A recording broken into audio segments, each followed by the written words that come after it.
कोणत्याही क्षेत्राचे महत्त्व व पावित्र्य हे त्या परिसरात वास्तव करणाऱ्या व्यक्तीची योग्यता व त्याची साधना यावरच अवलंबून असते। म्हणूनच श्री क्षेत्र गाणगापूरहून 18 किलोमीटर आणि आलमेल देवणगाव रोड पासून सुमारे 10 किलोमीटर अंतरावरील श्री क्षेत्र कुमसी हे छोटेसे गाव एक पुण्यक्षेत्र म्हणून नावारूपास आले। याचे कारण उग्र नरसिंहाची मानसपूजा करणारे, सकल वेद पारंगत, त्रिकाल ज्ञानी, घोर तपश्चर्या करणारे महामुनी श्री विक्रम भारती यांची ही कर्मभूमी आहे।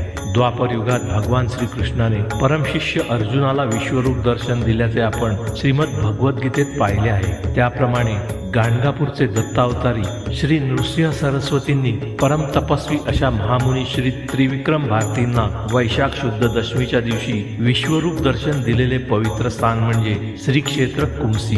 ही कथा पवित्र व महान धार्मिक ग्रंथ श्री गुरुचरित्रच्या 24व्या अध्यायात पाहू।